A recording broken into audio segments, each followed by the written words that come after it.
All right.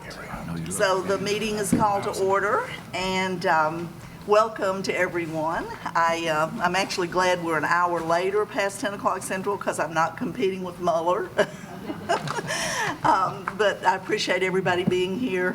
And Mueller doing something? Pardon? Mueller doing something? No. So we've got a full day, a full hour. I'll recap our agenda for today. We have 3 action items, 2 information items. I'm ready to jump in and get into the agenda. Dr. McPhee, do you have any remarks you want to make for the committee? No, Madam Chair. All right, we will start with roll call. Heidi. Thank you. Trustee Baker? Here. Trustee DeLay? Here. Trustee Jacobs? Here. Trustee Johnston? Here. Trustee Smith? Here. Trustee Wright? Here. Trustee Tracy? Here. General Huber? Here. Mr. Massaro? Here. We have a quorum. All right. So everyone had access to the minutes, and I will ask for a motion to approve the minutes. So moved. A second? Second. Okay. Pretty quick there, Mr. Chairman. Anybody have any discussion? Okay, all in favor, say aye. Aye. Any opposed?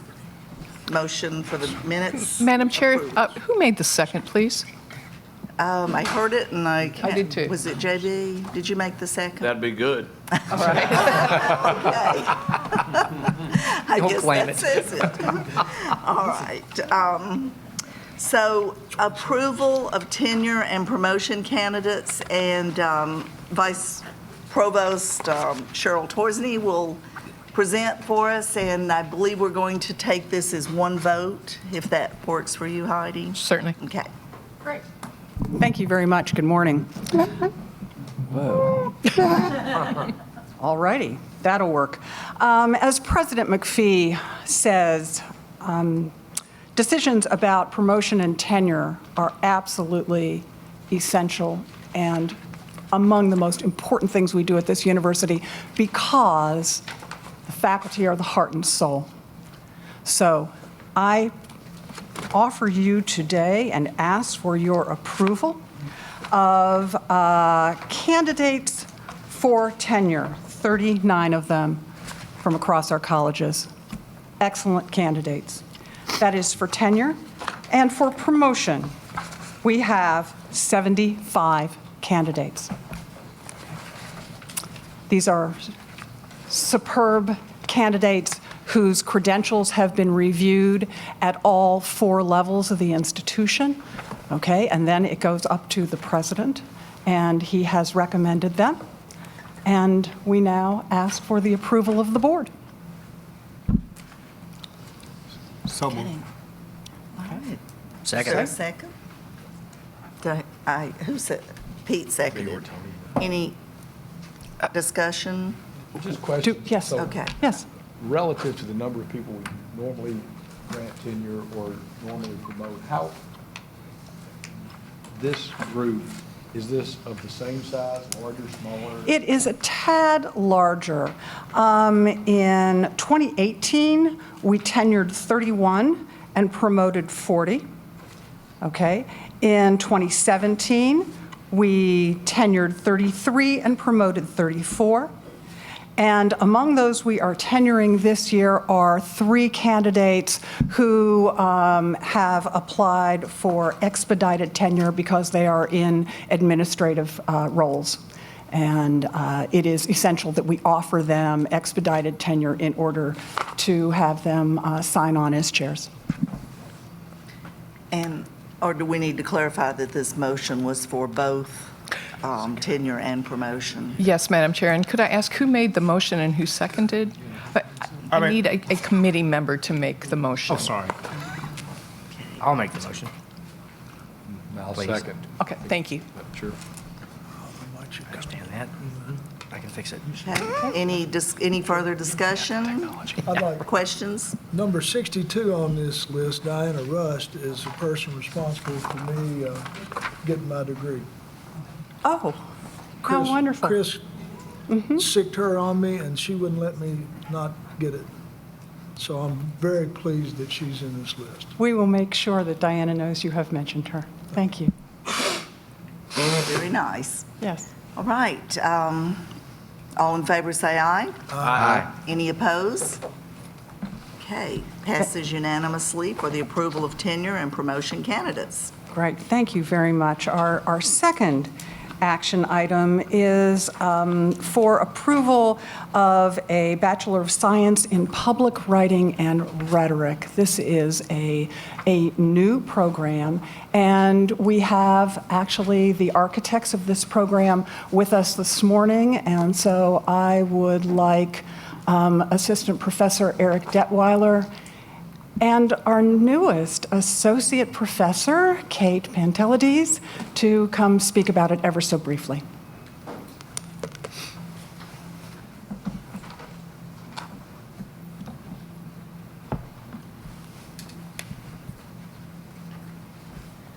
Yeah, I won't have particularly too much to say. My name is Eric Detweiler. I'm an assistant professor in the Department of English.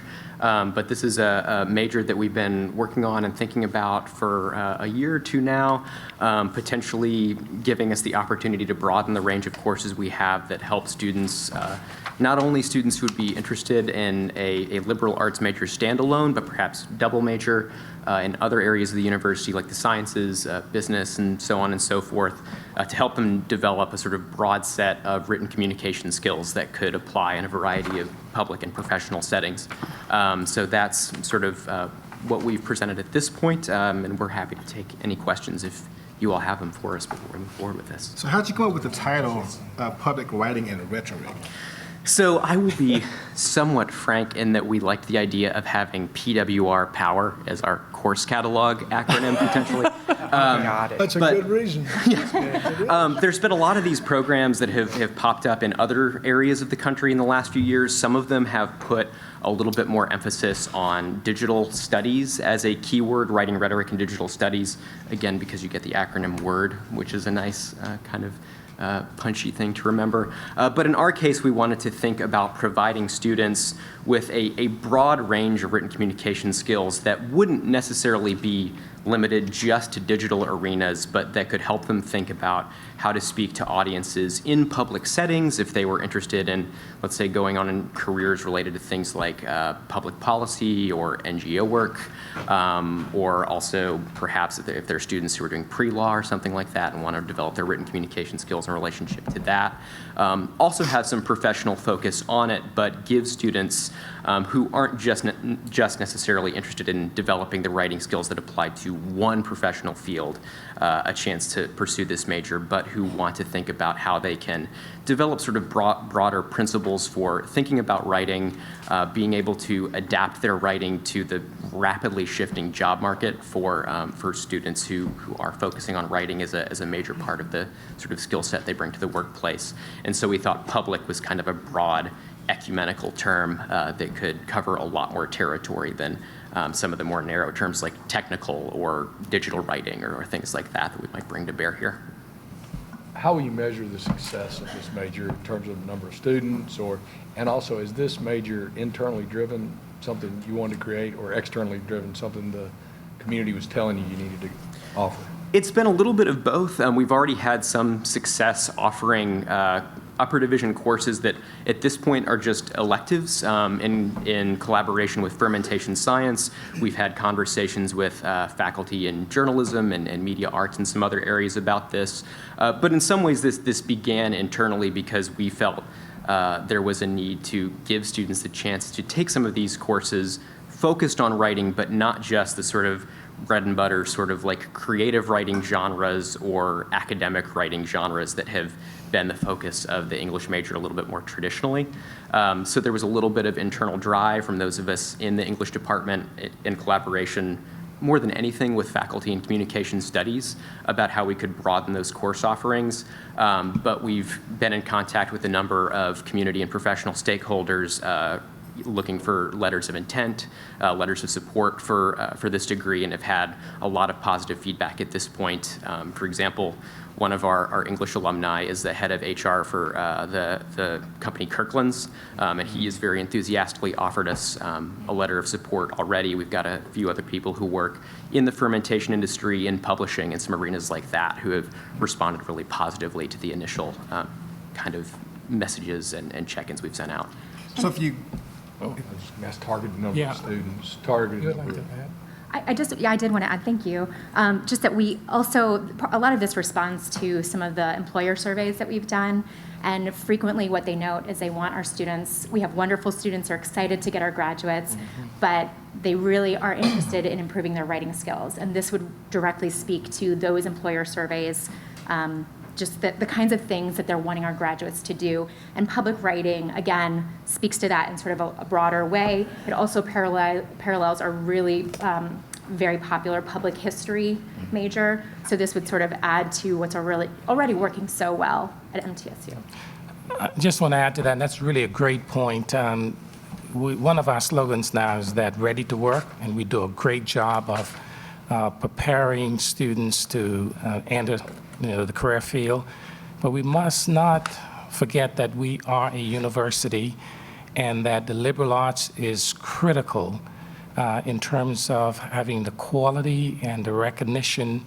And what we're hearing from business industry and executives is that these soft skills, these communication skills, these analytical skills that universities are graduating students without, and it's creating really a significant economic disadvantage. So I think this will be consistent with the effort of preparing students and graduates from different areas to be able to fill those kinds of deficits that we're hearing from business and industry.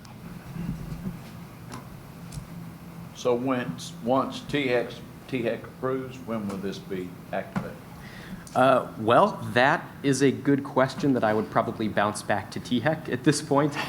In our conversations with our dean and some of the administration so far, our sense has been that the timeline can sometimes expand or contract based on THEC's workload and the other kind of programs they're reviewing. We would love to have this up and running in a couple of years and have our sort of curricular core established. But that will depend a little bit on how fast we get sort of response time as it travels up the chain. Dr. Tosner, you might want to speak to the question that more specifically as to when THEC approves a degree program, depending on when that is approved. Does Well, it take depends 2, on 3 if months? there's funding. It depends Yeah. on if there are faculty to run the program. Since you are running the program in many ways, you already have the courses. It could happen much more quickly than a couple years. And if that happens, we would be Yeah. very excited about it.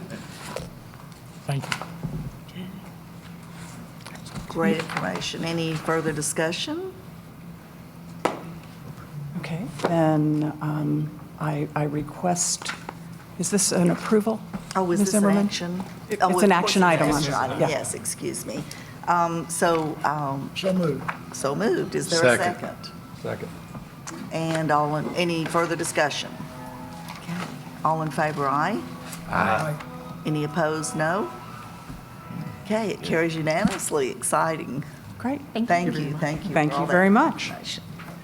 Okay, and I have one information item regarding the establishment of the Free Speech Center. And I invite Dean Ken Paulson to come and speak to us about this. Good morning, thank you. I want to talk to you a little bit about this important project, and I appreciate a few minutes to do that.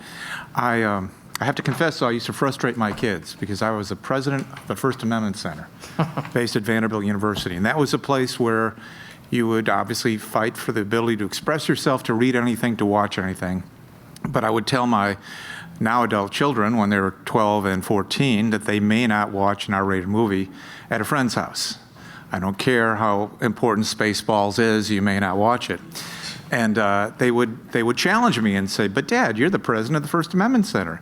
And I would look at them sternly and say, the First Amendment says, Congress shall make no law. It doesn't say parents shall make no law. I have a hunch those conversations aren't happening very much in America's homes right now because we have a massive case of constitutional illiteracy. Americans don't know what the First Amendment says or does or means, and we are seeing it on our college campuses. We are seeing it in our society. People yell at each other and mistake that for free speech. And they forget that the whole marketplace of ideas thing involves actually listening to the other guy. It also means that when somebody appears on campus who's controversial, it is not your job as an American citizen to try to silence them. We have to let people speak because we get smarter as a nation. It's not a coincidence. The most powerful, creative, idealistic nation in the history of the planet is also the most free, and we have lost that. And what we propose to do with the Free Speech Center is to the best of our abilities, reinvigorate that conversation across America. This is intended to be a national organization. It is modeled in part on the First Amendment Center, which I ran for off and on for close to 20 years. It is apolitical. It is nonpartisan. We will not be involved in politics or litigation. There will be no friends of the court briefs. This is about transforming America's conversations about free speech in America through information and education. The information part you'll find very soon. We hope this will launch August 1. You'll see the First Amendment Encyclopedia, which is a comprehensive guide to all things the First Amendment. This was an out-of-date book published in 2009 that went out of print, which we have arranged to purchase and update with all kinds of hyperlinks. It will be the #1 source of information about the First Amendment anywhere on the web. And school kids will use it every single day. We also will have a website that reports what happened to the First Amendment this week. We'll chronicle the ups and downs of whatever's happening in terms of free speech.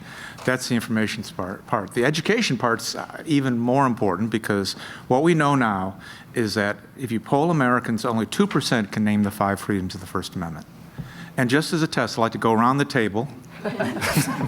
No, I will not put you through that. I'm going to be free not to answer. Only 2% can name the 5 freedoms. A majority of Americans, when named what's in the First Amendment, can only name freedom of speech. Only 20% know the freedom of religion is part of that mix as well.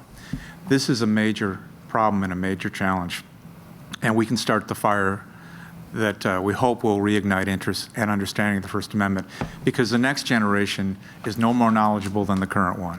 So through the techniques of providing educational materials to teachers, working hand in hand with colleges, universities, administrators, and trying to transform how we teach the First Amendment at every level of grades K through 12, we believe we may have a more enlightened, a more literate, and a more understanding and compassionate next generation that understands that the First Amendment is truly what made America great in the first place. Dean Paulson, would you add, I know you've done some groundwork on this center with some of the agencies and partners. Would you speak a little bit to that? In terms of?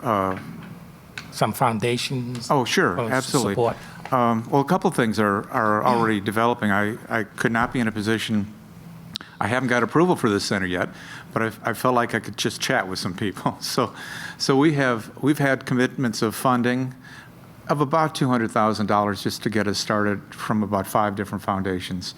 And that's just scratches the surface. Once we just have to grow it. But what's really important is we also have a list of what you would call friends of the Free Speech Center, if you will.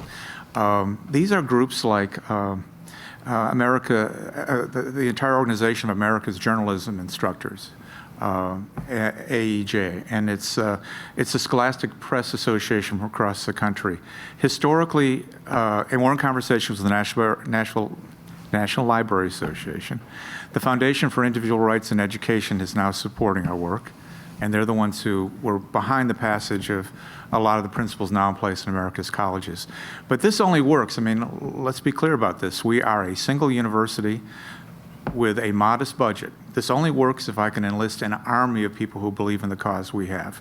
And so we have outreach to almost every organization that has engagement on these issues.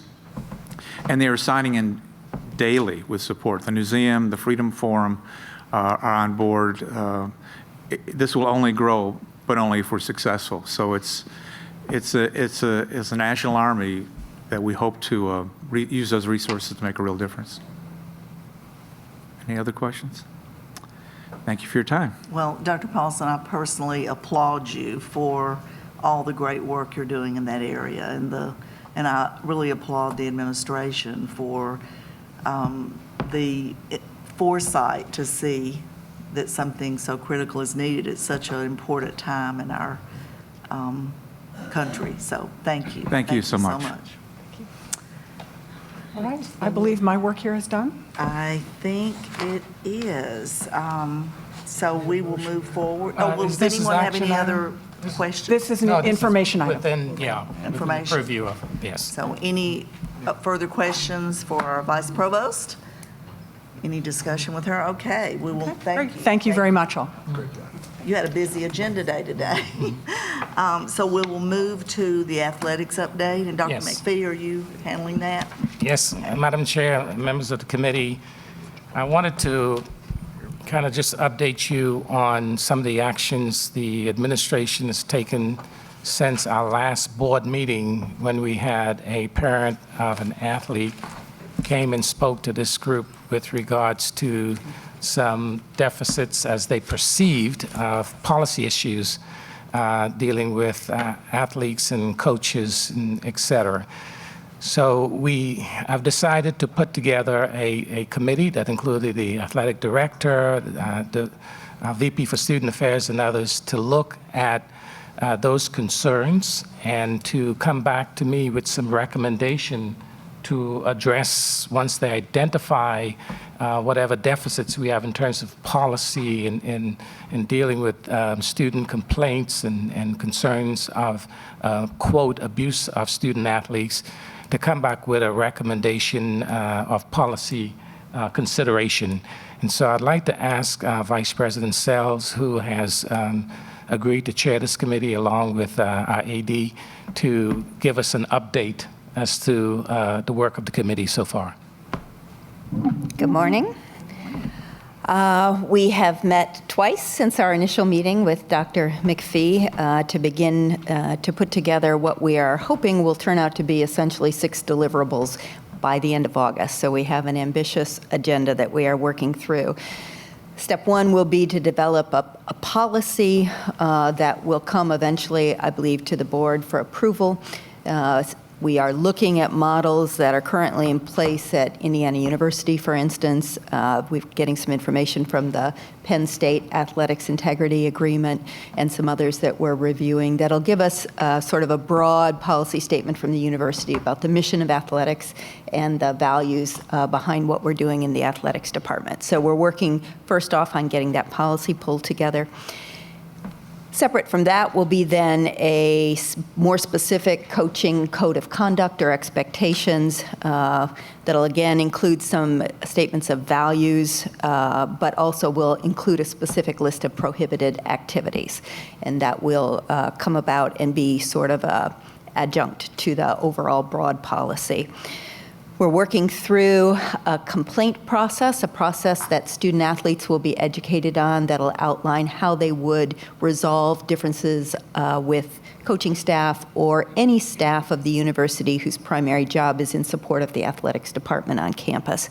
And we expect probably that's going to be a several-step process, beginning with immediately directing their issues to the coaching staff, which we hope will be something that will take care of most of the issues, but giving them an avenue to then have those issues reviewed internally with the athletic director. And if that doesn't resolve the issue, eventually we would have a 4th step in the process that would include somebody external to athletics that they could take their issue to, that would be sort of an unbiased outside person to review the issue. Related to that will be, we believe, probably a recommendation to the president that we establish a new position outside of athletics, perhaps within a department like that of compliance and risk management here on campus, where that position would be available to do that 4th level of review, and also to have some role in helping to make sure student athletes are well educated about what their rights and responsibilities are. We'll be looking to Jeff Farrar from the legal office, who sits as a part of the committee, to expand a little bit the statement that's currently included in coaching contracts about our expectations in these areas. And then finally, we'll take a look at what the athletic department is already working on in terms of a review and update of the student-athlete handbook, which is where all of this stuff eventually lives and is presented to the student-athletes when they arrive in the fall. So those are the things we're trying to get ready this spring or summer. We're making some good progress, and we're hoping to have everything ready to go as we bring the athletes on board for the fall semester. Just like to add that we are being proactive here. Obviously, you're all aware of the national media in the last year or so with regards to the last couple of years, I should say, the treatment of athletes and how institutions are responding. I think we're doing a good job, but this issue that was raised by the parents allowed us to look internally and do some self-examination and see how we can take even further step to address this issue. Chris, would you like to add anything to this? I think Dr. Sells really covered it very well. So that I do believe our coaches are grounded in the educational environment of the university and really do try to provide a deep, meaningful, competitive, and educational experience. So we want to make sure that these policies supplement that as well. Thank you. Why did we pick Indiana and Penn State as a model? I'm sorry? Why did we pick Indiana and Penn State? We've looked at several models. So those are two that come to mind for me as I'm speaking with you this morning, but we've reviewed some similar policies at other institutions as well, Georgia State, and there were several others that we've taken a look at to try to get a sense of how universities are institutionalizing these issues within their policies. So we're trying to do a broad reading. Chris has been a part of that. His coaches have been giving him some feedback on some of what we've been taking a look at. And Joey, particularly Indiana, reading their policy, they were probably the most established in this area, kind of in the post-Bobby Knight era of what they've accomplished, and so that policy is kind of stood the test of time, so to speak, as well, and so there's clear definitions in coaching and what can happen. Why are we creating something that I thought would be already a part of the university's policy and procedures? If I'm a student in English and have a complaint against the professor, similar to what would occur in the athletic department, you mean we haven't already got a policy and procedure, and why isn't all of that being treated the same? We do have policies and procedures for filing of complaints, and the folks that work with those processes are a part of this committee that are looking at that. But there are some ways in which coaches have a special relationship with their students by virtue of the work that they do with them on the field through competition and in training. And so this is meant to try to help capture what some of those special issues are. And some of those were referenced by those parents who came to speak to the last meeting. And if I might add to that, sure. Athletics is a little bit different model than the classroom. That in athletics, a lot of times we try to create conflict and strife, particularly in practice. So then the student athlete is better prepared for game situations and competitive situations. So there are, every practice has inherent conflict in it, whether it's just a scrimmage, versus an inter-squad scrimmage or whatever. So it is a little bit different than the classroom. So therefore, I think that maybe special policies are needed for coaches to have some guidelines. It's been a really interesting discussion for us to have about the kinds of things that would be, I think, perfectly appropriate on a competitive practice or playing field that might not be appropriate from a professor in a classroom. There are just some differences we're trying to recognize and pay attention to. We're working our way through those issues. But I might add to the trustee's question, in reading the draft, there is reference to Those our other- current policy for our regular students when that is appropriate That's for the correct. athletes. So it's not that we are developing a totally separate policy, just to deal with those nuances in the athletic department and the coaches-athlete relationship.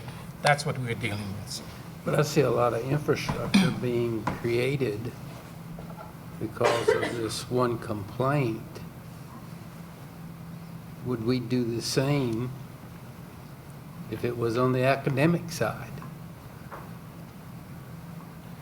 Well, we do have that process in place now, and I think the point that Chris made about the uniqueness of athletics and the relationship between the coach and students, I think we're being wise to be in front of this issue. Frankly, if you have read all the stuff that's been going on with some of the institutions, the lack of policy that deals specifically with athletes have been one of the deficits that they have experienced. So I feel that this addresses some of the real concerns that have been brought to our attention with minimum infrastructure. We're just looking at one individual. It's important, I think, to have someone outside of athletics once the process has gone through the athletic director and others, and if it's not been resolved, you need to have that independent. My one comment is, I understand the motivation.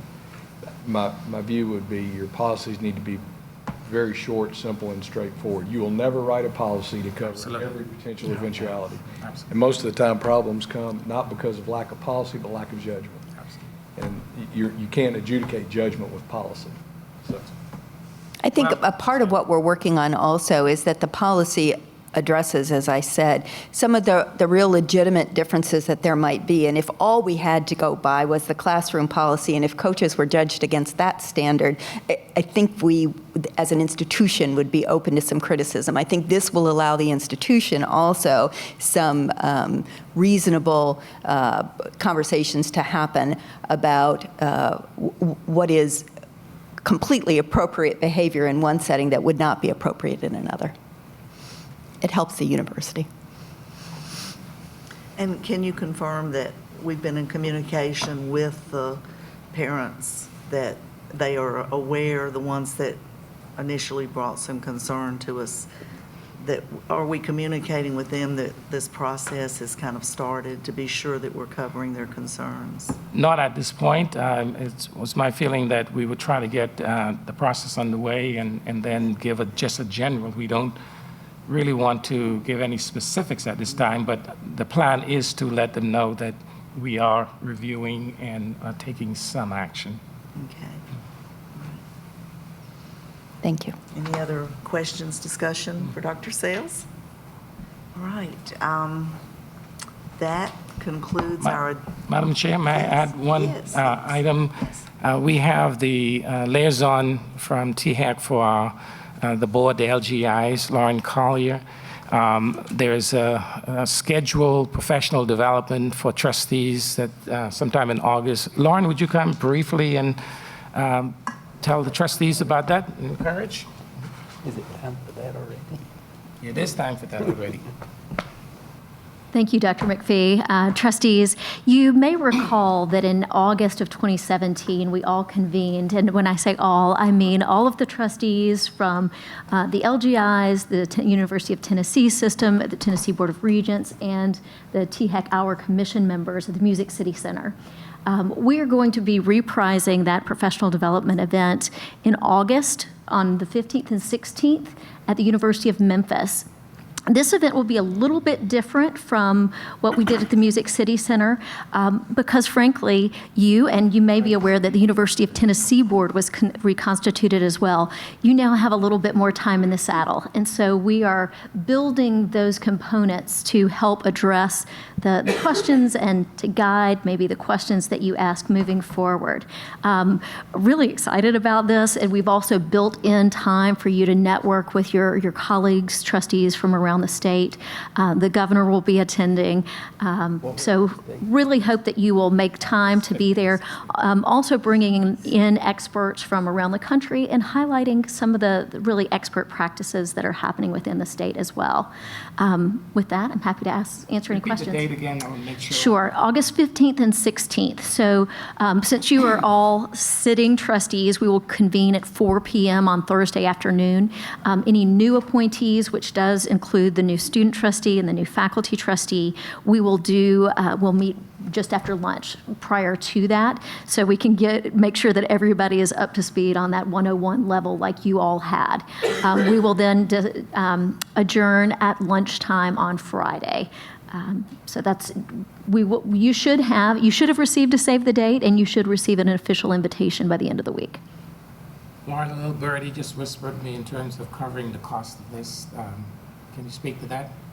The costs when you are present are fully covered by THEC. So and I think this gets into statute, your travel, I believe, is considered a cost of your board. But once you are there, all meals, all of that will be completely covered. And the room, you have a hotel picked out and the rooms are paid for? We do. There is a room block. So the University of Memphis Holiday Inn, which is partnered with their tourism program, is directly adjacent to the FedEx Institute, where we'll be hosting all of the work sessions. So it is walkable, parking, all of that is going to be included. And those logistics I've actually sent those to, I believe, both Kim Edgar and Heidi as well. But we'll make sure that you have those questions addressed as well. Right. All right. Thank you. Appreciate that. Sure, we'll see you there. We had great attendance when we had that previously. So any other business or discussion before we adjourn? Okay, well, thanks to everyone for all your information. Thanks for your input, and the meeting is adjourned. I think lunch is served.